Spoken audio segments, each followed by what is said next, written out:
Last time we looked at how the program is structured and spent quite a bit of time looking at how you can manipulate a template and what the menu options were, storing it, opening templates, and so on.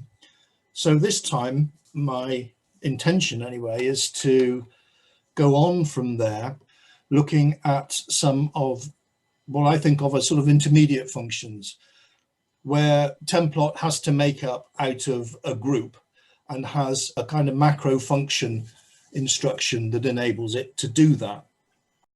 To start with, we'll look at some of the functions that help to divide and extend the basic diamond and turnout templates to get us thinking Templot again. So if you bear with me, I'll share my screen. Let's bring up a new template, and as is my wont, it will be a plain piece of straight track, and we'll lengthen it. So we've got a bit more to play with. And just remind ourselves of some of the functions. We'll make that into a turnout, and we'll roam that towards the middle and zoom in a little. Now, some of the functions that Templot allows us to do let us either extend or separate or change the length of each of the 3 tracks that lead into and out of a turnout. So a little bit of this will be recapitulation. This end of it, Templot calls the approach. And a useful menu option is split approach. So split approach, we'll separate that as a different track. It stores to the background the original template or what remains of it. And then we can do what we like with this one. So it saves a lot of keystrokes and it allows you to build up elements of a layout. And we curve this, for instance. We know that we're properly aligned at this end. We can then put a turnout on that one, swap it round, roam it along a little bit. And the main track through any piece of point work that Templot's creating, if it's derived from a plain track, is the line of the original plain track. So this is the main road and this is the branch or turnout road. Just stop that. We can make a branch track. So if we want to carry on the branch track as a separate piece, we can do that. And then take that wherever we want and make that a diamond or a turnout or what have you. I'm just going to get rid of that one a minute. I'll just delete that because we can also vary the length of the approach track. Whenever you do this, the extension of the track will be the same geometry as the original. So it'll continue this at the same curve. I think you need to make your point, the control template. I do. Thank you, Ian. Yep. The approach is what I wanted. So we can length that. And it's the same curve. If we were to curve that, then it would curve everything from the peg here. If we wanted to curve it right from one end, then we need to shift the peg. Let's put it to that end. So this is the end that would move. Okay. Just to remind ourselves, because we will use these later, if you do mouse action geometry, there are options here as well. We can adjust the turnout approach length here. You can adjust the turnout road exit length here. But that isn't sleepered if you do that. The easy way to save yourself having to add a lot of bonus timbers when you come to shove timbers, if you're in this situation, is simply to say make branch track, and then that is timbered. So having sort of just refreshed our memory about those, let's talk a little bit about double tracks. How do we make double tracks? Ignore that construction up above there. I'll make a new template and then you can see where we're going from the start with. So hit the new. Because I've been playing with it earlier today, it knows that I want it to be plain track and straight. So that's that. I now need to zoom on with this. It's the same trackpad, the same grid spacings of 150 mil. We'll make that nice and long.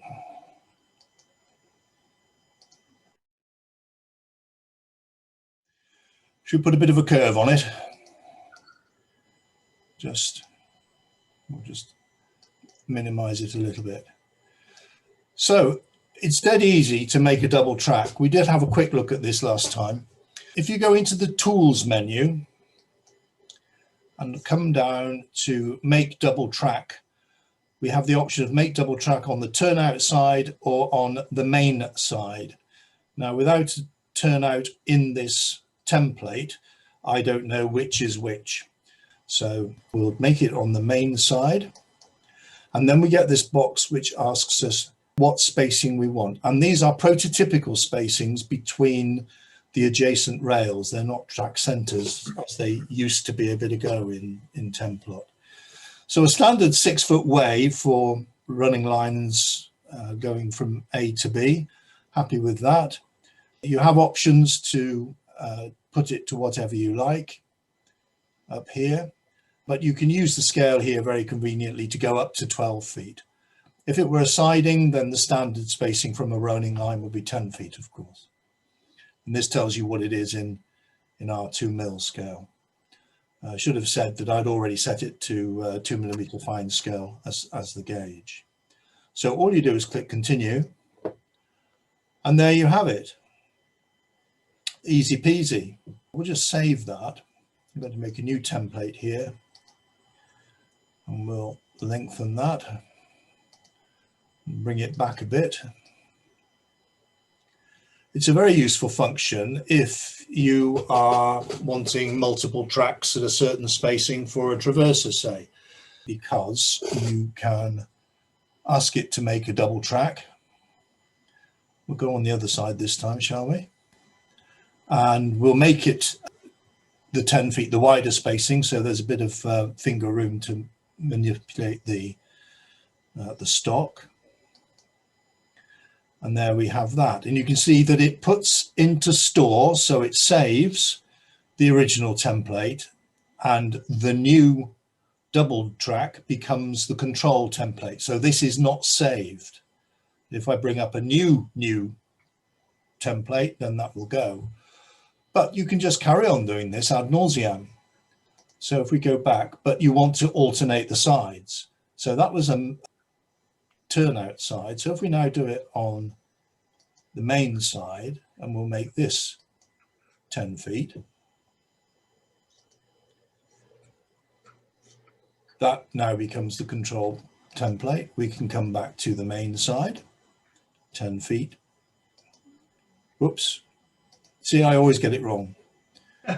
So we'll make that the control, which will kill the template that came out the wrong side. Can anybody remember which side I hit last time? Because this is where I always forget. I think the last one was TS. Right, thank you. Thank you. I need a minder, you see. No, it will. Right. It wasn't. Sorry, I'm not sure it works every time, but the default template is a left-handed turnout. So if you look where the peg is and you go from that, the left-hand side is the turnout side. Right, thank you. Along the track. That doesn't always work.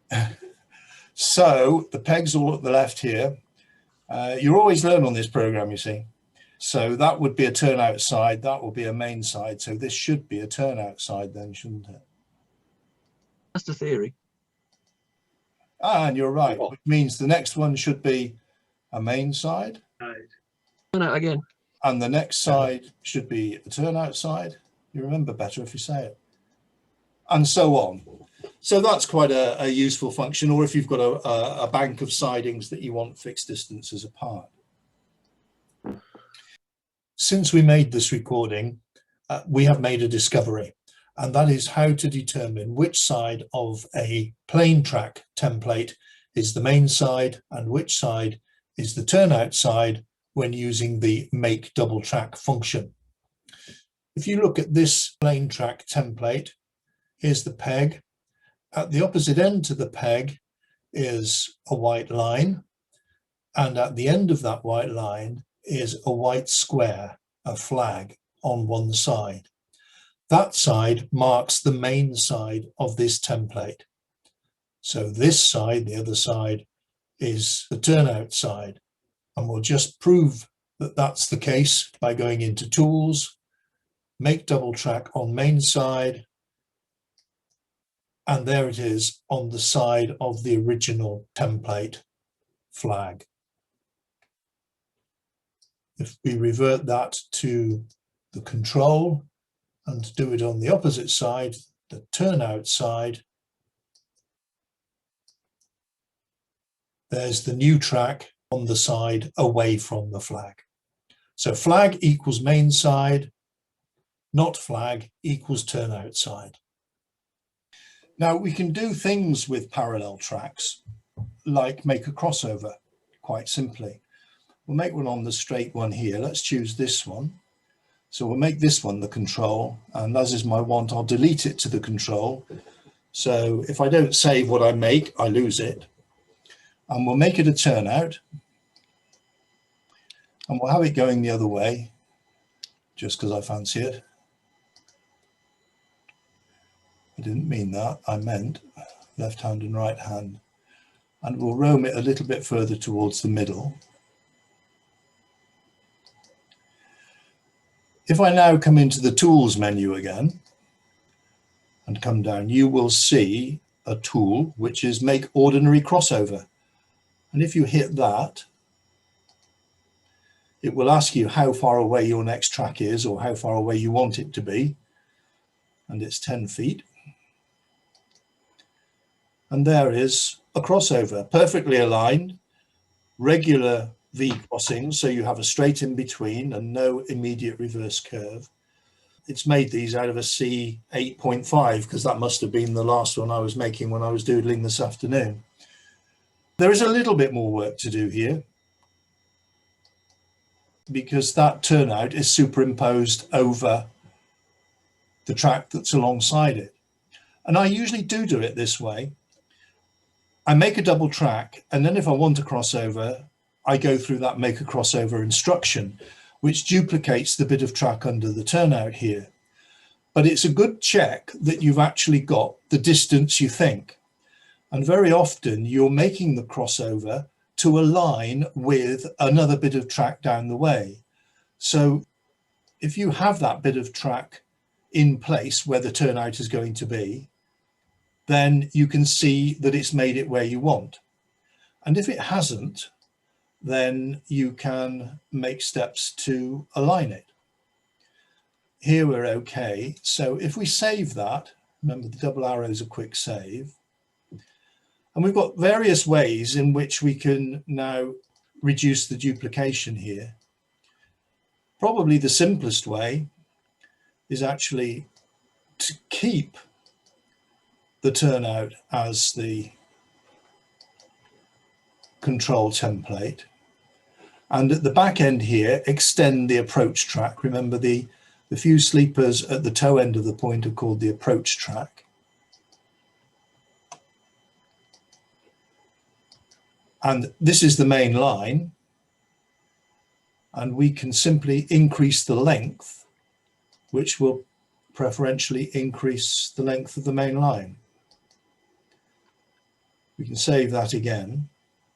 Now, if we hit on that, you can see it's actually highlighted the original piece of plain track underneath. And we can come into this left-hand menu, find the pure delete option, and it will delete. Now, it will normally bring up a box saying, do you really want to delete this? It will go forever and you'll never get it back. You have the option on all of these advice boxes that come up when you ask Templot to do something which is potentially irretrievable. It will ask if you really want to do it with a bit about the consequence. You can tick a box that says, don't show me this box again on this session, which I've done for that. because it can be just a bit frustrating when it comes up every time you hit a delete. And then of course the one time that you forget to do something, you wish you had it to remind you. So there we have a nice neat crossover. This works on the curve as well. So if we do the same on here, this is just to demonstrate. We make that the control. We'll put a turnout on there. Just roam it round a little bit. You need to watch your radii here because this, I think, is going to be fairly tight. So come back into Tools, swing down to make ordinary crossover. We're 6 foot here, remember, not 10 foot. Continue, and there we go. And on this new crossover, we're down to a 19.8 radius. You can make a double track manually as well. I'll just come back here and show you how you can do that. And this might be simplest if you've ended up with tracks that aren't a defined separation, but you just want to cross over between them. So if we make this one the control now, put a turnout on there, just roam that a little bit. This is a C8.5 again. Let's make it a B7, shall we? That's sort of closer to what we want, and will also remind us how to change the geometry of a point. Remember, go into Real, switch settings. This is the bullhead size C semi-curved. So if we make it a B semi-curved, that's the common form of B switch. And come back into Real, go to V crossing options. It's regular, which is what we want for the crossover. Remember, straight through the crossing. V crossing angle, and we'll make this an 8.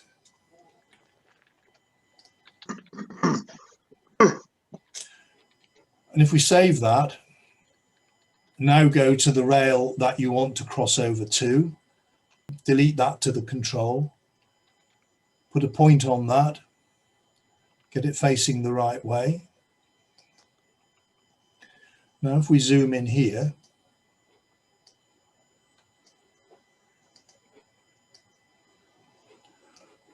just so that you can see, what I'm going to do is I'm going to roam it along this track.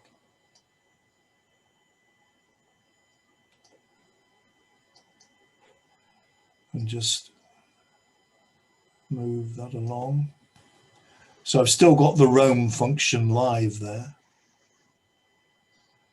Now you can see that you haven't got a long enough turnout road with a 10-foot separation here to actually line them up. So what we're going to have to do is to lengthen the turnout road. So that we want to do by the mouse. So the mouse actions are under action. Length of the turnout road is under mouse action geometry. And we come down here, adjust turnout road exit. And the same thing, a left click, and now we can extend that.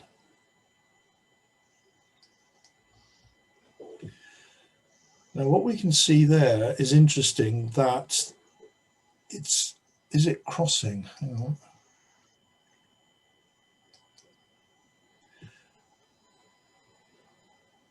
Just so I can get my arrowhead back.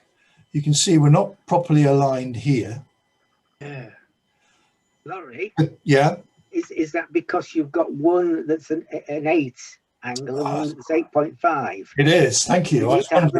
You need to have them both the same angle. You do. Thank you, Brian. I should be all right with the dozen minders, really, shouldn't I? Thank you. Please pitch in when you see I do something stupid like this. It happens all too often, I'm afraid. So yeah, just remind you of the sequence. So Real, V crossing options, V crossing angle. When we know exactly what it is, it's easier to do this than do it by the mouse.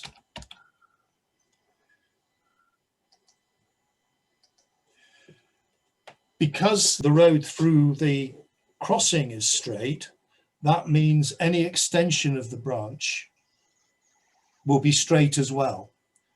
And we made these two tracks parallel, they're straight. And as you noticed, Brian, of course, the branch road should be parallel as well.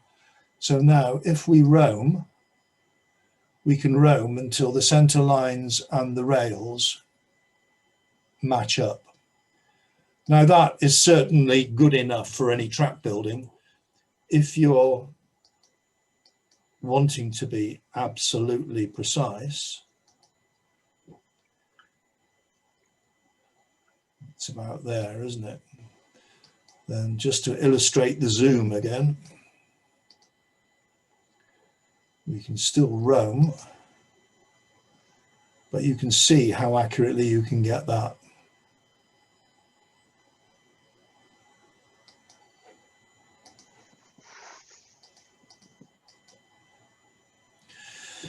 Now we're missing some sleepers here, and different companies would have different arrangements for sleepering across a crossover. I suspect that they wouldn't join point timbers to make very long ones where it was more than 6 feet, unless there was other complicated stuff going on that needed tied in as well. It was expensive to block timbers, and they'd avoid it if they could. So I think that would probably have ordinary plain track sleepers square on to the crossover road. Now, I'm going to come on in more detail to sleepering later, but there is a quicker way to do this. To start with, I'm going to reduce the length of the turnout road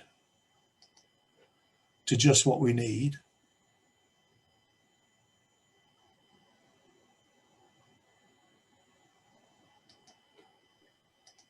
Which I now remember I needn't have done either, because I'm going to make a branch track. So I need to reduce the length of that. Now this is a plain track template. It's a bit like making the double track. It saved the original turnout, and it's added an extra piece of track on the branch following the direction that the turnout was taking. So if that was a curviform crossing and carrying the curve through the crossing, this branch track would be curved. As it's straight, then the branch track is straight.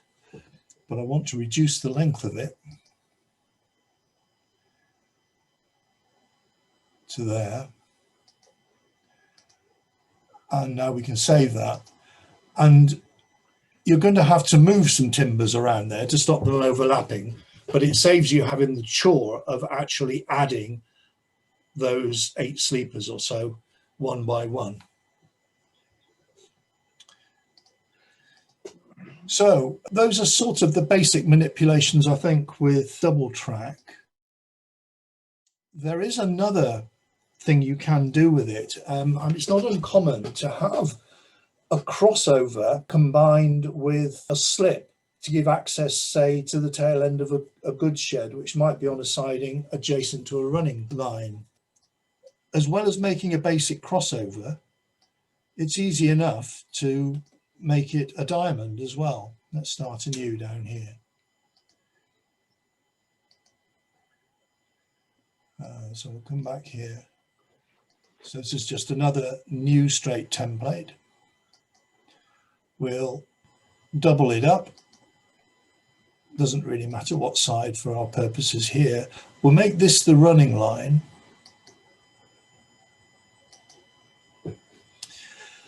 And we'll add a turnout on here. We'll make it a trailing turnout. We'll roam it along a little bit.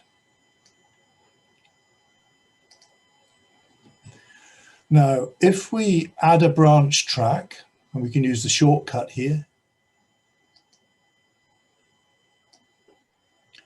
there's another neat option here, which you don't have to use to make when you're making a crossover like this, but where you have 2 roads crossing like this and you want to make a diamond of them, this is the control template.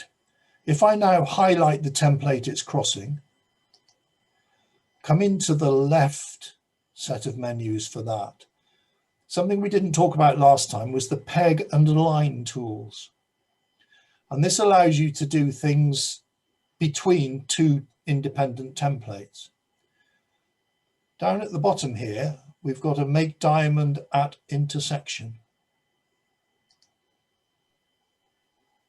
And it asks you, do you want to leave the background template unchanged? Is that an okay diamond for what you're after? You want to sort the tracks out behind it, so we will. And there you go. And all of a sudden you have a perfectly formed diamond. It will do that on the curve as well. What it won't do it on is a transition curve. And that is pretty prototypical because you would rarely get a diamond on a transition curve. The other thing to do is bring up this to the control because we want to reduce the length of that.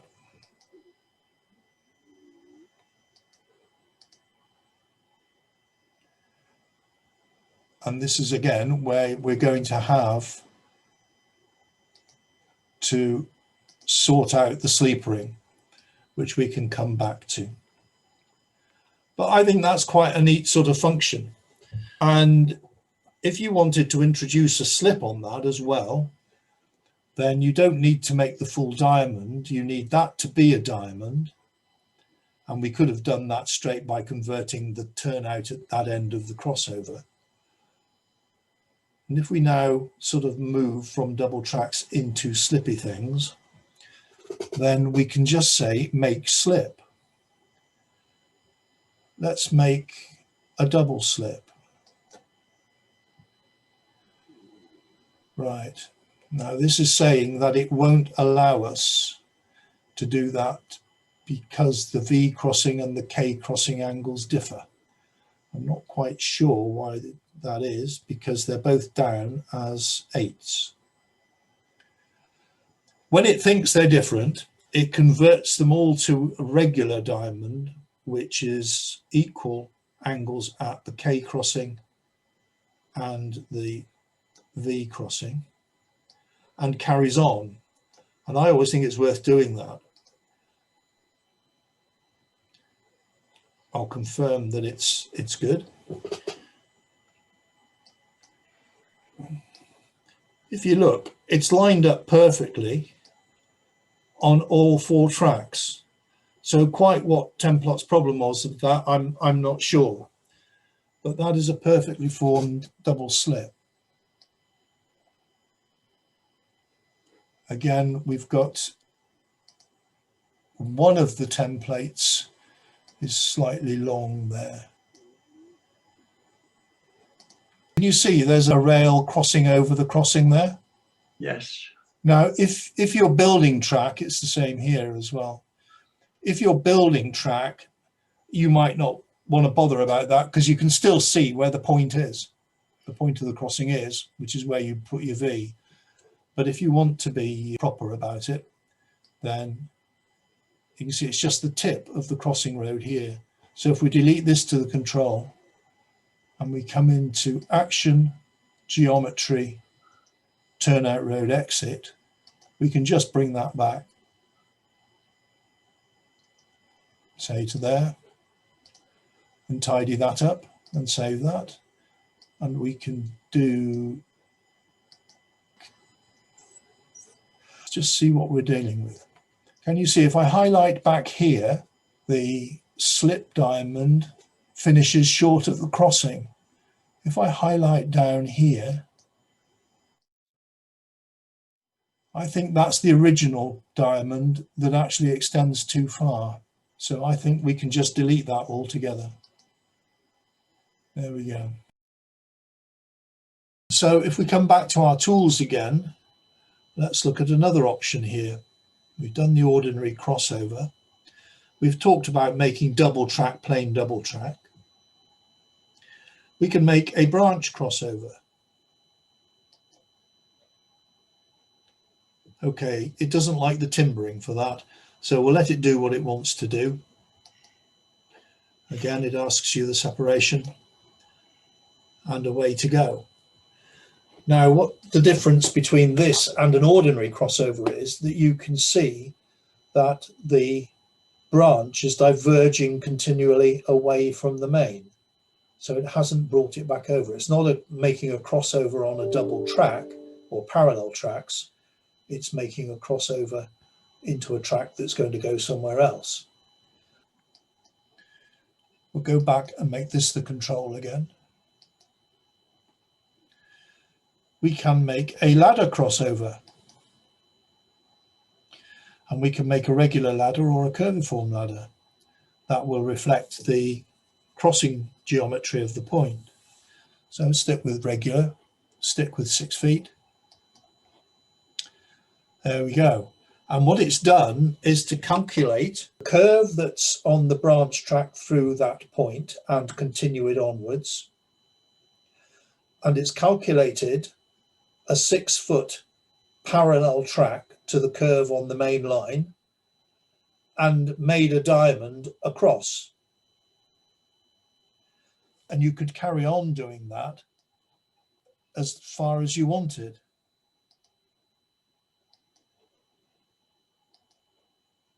And so on. Let's go back to simple double tracks now, particularly with reference to making loops. So as we're going to come this way to the right, I'll remove the peg to the other end and I can lengthen this so we've got something to play with. And I'll store that for the moment. And we'll lengthen this too. Let's put the peg on the main track, shall we? I just feel happier with it there.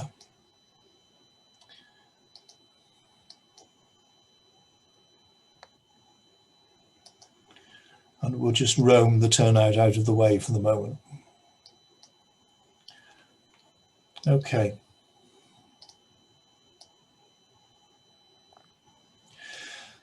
So something that can be useful is to lay in the double track as a guide. It should all work out exactly aligned if you set the right distances, if we're making a crossover, for instance. But it's not, I find it nice sometimes to have the other track in there and then you've just got to cross check for that. And if you're going to do that, I find it helpful to get rid of the timbering. So you just have the rails, because when you start to superimpose one template over another and they're all timbered, it can end up a bit of a mess. So we'll store that one. We'll come back to the sleeper track. We'll delete that to the control. And we'll put a turnout on there. Where's that? That's the other end. I'm happier working left to right when I'm demonstrating, so I'll make it facing to trailing and we'll just roam it round a bit to clear the other one and stop that. We can see that it's selected a C9, so quite a long radius track for a model. It would be just starting to get into the main running line geometries and the real thing. And for crossovers, we mentioned before, it's better to have a regular crossing so that you're straight through the crossing. That's the given wisdom anyway. And it certainly is true if you're working on the straight, because it stops an immediate reverse curve going through the crossover. I'm never quite so sure when it comes to crossovers on a curve like this, because I think you want to continue the curve right through. So we'll just check and see if that's a curviform crossing or a regular. It's a regular. So I'm actually going to make that a curviform. So that shallow curve is maintained all the way through there. You can see that it's almost straight, and that's just an accident of fate, given the radius that I've curved this to. And we can see what that is just by pretending we're going to curve it. So that's 1545. What's that, about 4'9", something like that? According to the box at the bottom, it's just under 61 inches. Oh, right, 5 foot. Right. Thank you. Does the information say on the point Laurie, does it tell you that the other one is curved the other way, or is it actually straight? Or... Yes, you've got you have to open the box. I usually leave it shrunken, but you have to open the box to get all the rest of the information out of it. But there is every component of length, radius, the switch and crossing geometry. And here, for instance, it will tell us that the main road centerline radius, in other words, the radius of the white line down the middle here, is 1545 millimeters, that the turnout radius, the branch track, is 51 meters and a half. So from our point of view, as near damn it straight as can be. If you notice, the sign is different. So the main road centerline radius is a minus curve, which is going in this direction.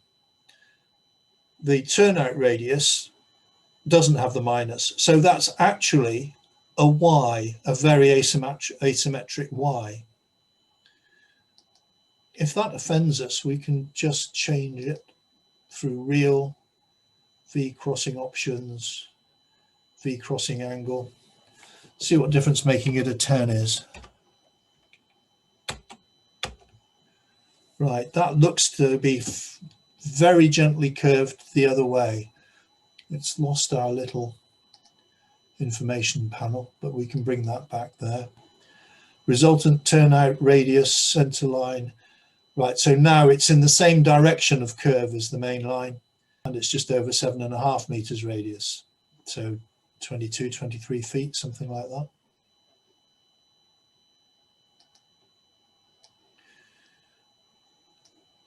That's the control, and we can tell that because the rails are in black and the sleepers are highlighted. Now, there are various ways in which we can bring the line back to make a loop and make a double track. One is just using an alternative crossing geometry. If we go into V crossing options again and we make it parallel, we did brush on this last time, and that will curve the branch track back parallel with the main line exit to whatever spacing you have already defined. And we had defined it as 6 foot, which tends to be the default anyway.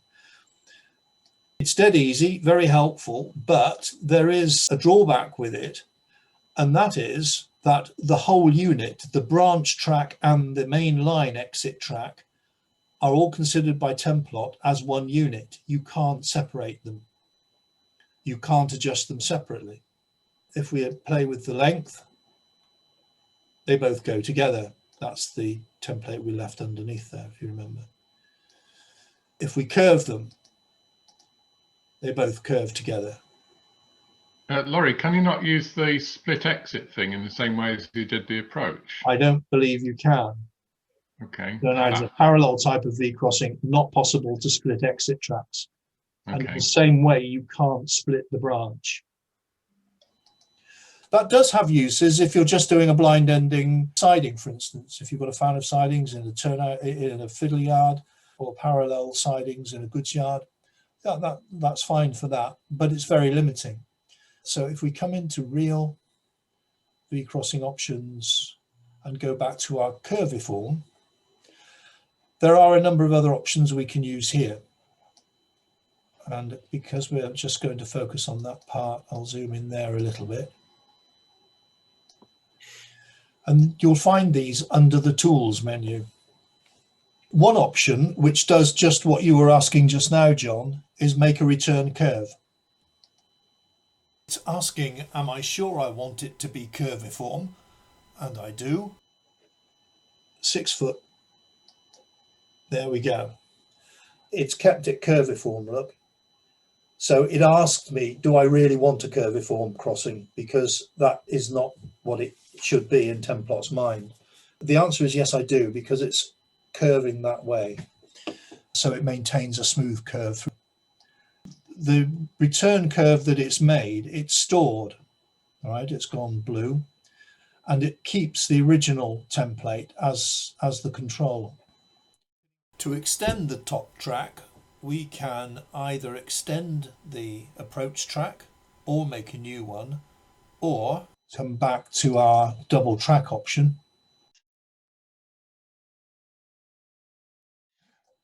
There we go. And if you want it to join in, then it's just a question of orbiting it round itself. And join. And there you have a double track. That works for straight, constant radius curve, transition curves, the lot. I'll save this track here. Bring this back to the control and split off the exit. And we'll put an opposite facing point into that. That was a C10, I think, wasn't it? So if we keep things symmetrical. So we'll put a turnout in there. It's the right way around. We'll just roam it up a little bit, give us a bit of track to play with. And Templot has done what it usually does, and that is when you repeat something, it tends to think you want the same geometry again as a default, and it has. Look, it's given us a semi-curved C10. I wonder if it's made it curviform, shall we say? And it has. So we want to make a reverse curve in the opposite way to which we did before, make a return curve. We're still at 6 foot. There we go. So now we have a loop that's quite symmetrical. And again, whatever the curvature was there, Templot would calculate it. You could have it the constant radius curve there and then straight, or a bit of reverse curve or a transition curve. Templot would take all of that into account. And to make it nice and neat, we'd save that, make the plane track in between the two the control. We've got the peg at this end, which is where we want it, because now we can just reduce the length until it just meets up. And there you have your loop. So that's sort of the simplest way to make a basic loop. If that was a run round loop, say, and you wanted to put a trap point in it, this is a bit of a divertissement here. We'll save that. If we brought that up to the control, make that a turnout, make it the other hand, you'd probably have an A switch settings. So these are all your switch settings, Andy, here. So if we make that an A switch, we could make the crossing, although that's not really relevant for what we're doing here. We made that a regular crossing, and shorten the length.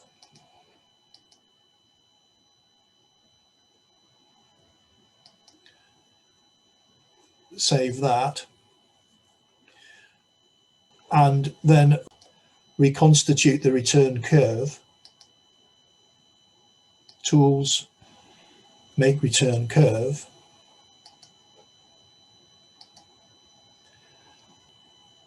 Save that, make that the control. Whoops, peg's on the wrong end because we want to shorten that end, so put the peg at the other end. Adjust the length. And there you have a loop with a trap. If you just wanted a single rail trap point, then you would tell it to delete the inner one. And so Laurie, there's no join function as in shift and join, for instance, when you've got bits of trap like that, I guess. well, you can only join one end, and that's Okay. the peg end usually, which will accurately align it there. But as long as you've got the same distance set between tracks for all the components of track you're building on this side, from separate templates on this side, they will align perfectly.